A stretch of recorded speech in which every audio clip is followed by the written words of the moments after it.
Hey everyone, thanks for tuning in.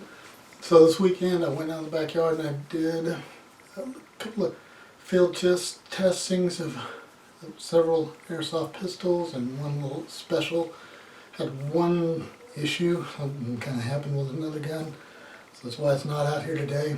But anyways, I'll show you some of that footage, and I'm also going to be reviewing those guns. And I'm going to cut it up into sections, so I'll do one airsoft gun at a time here.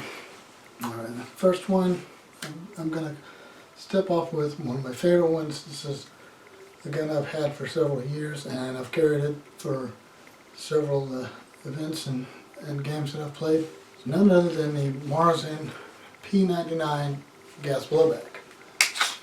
This is an awesome gun. See, it's still got the chrono marker from Lion Claw's event. I haven't taken it off, I don't plan to. I've got to get this thing covered at one point in chrono tape, so. But let's talk about it. This is a, like I said, gas blowback, green gas pistol, and it is remarkably like the real ones. I've liked this one. I've carried it for a while. I actually own 3 of them. I bought 2 airsoft pistols on sale, but in 2008, that was when I bought my first handgun, it was the real thing. It's nice. I love it. But anyways, grips are a little different from the real one. The real one actually has a grip inserts you can switch out, and my hands are kind of larger, so I went with the biggest size to get more purchase area. Other than that, this is the exact same gun, same manual of arms. The mag release is mag release here at the base of the trigger guard, decocker here, slide lock. It has everything that the real pistol does, just with a protruding barrel. And the real one, it's flush and there's nothing sticking out past the slide. Other than that, like I said, functions with a striker indicator on the back, just like the real one. Decock is nice. I like it. You know, there's even been a few times I've taken both of them out and playing them. There was one time out of Castle. We were running around. That's when they had the mouse hole. It was this nice little chewed out corner of one of the tunnel areas, and I just had gun in each hand, just laid back in there, waiting for people to run the corners. It was nice. I think I got out pretty quickly. Somebody else kind of saw what I was doing and just leaned back, but it happens. But yeah, I've carried this thing pretty much any time I go out to play when I load up completely, because right now I've had this one running in a leg rook holster for a while. I've also been in my chest rig, which I wore Lion Claws. Had the horizontal mount. Yeah, right about here because it's above the mag pouches, and that's how I carry it. And like I say, I have nothing bad to say about this gun as far as accuracy to the real thing. Spot on. Functionality with gas. Have very few complications. Nothing breaks down. No, very few misfeeds. That kind of stuff. It's all good to go. I usually use, I think mostly .2s or 2.5s. I can never remember. But I need to upgrade and get something a little heavier, because I've learned out at ATX that you can see the heavier rounds a little bit easier when they're flying out.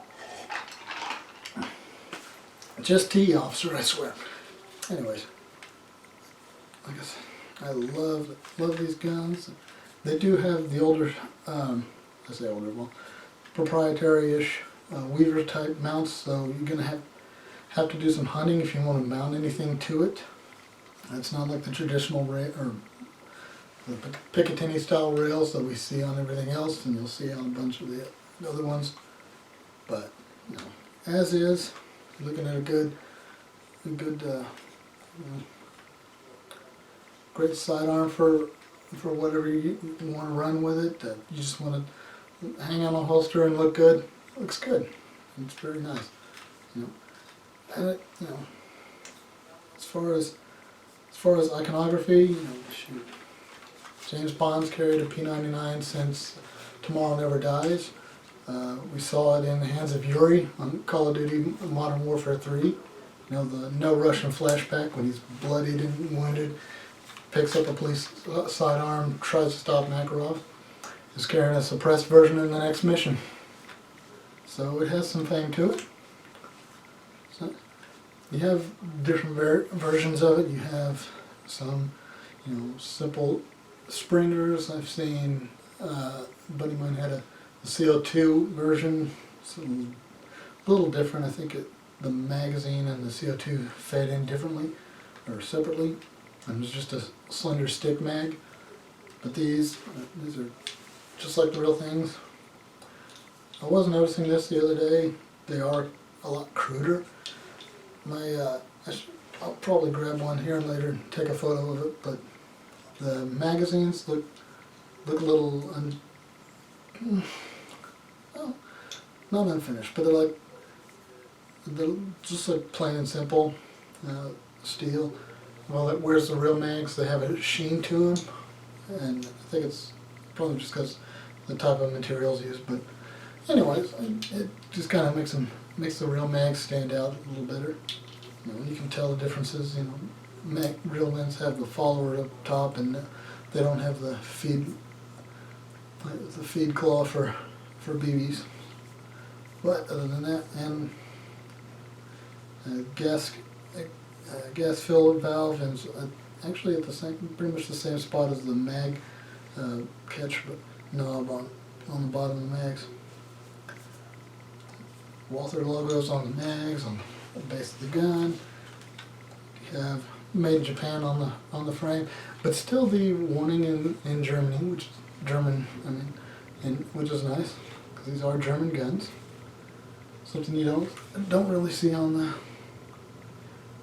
the real ones, because you know the default warning label that they have to put on everything nowadays is for Umarex and Fort Smith, as opposed to mine, which says Smith & Wesson in Massachusetts. Oh, yeah, very nice gun, very nice sidearm. You'll see some video. I'll cut into this. You know, fires nice, straight, and like I said, you know, grab two of them, go and rock it akimbo. Just surprise people as they around the corners. All right, Maruzen P99. Nice.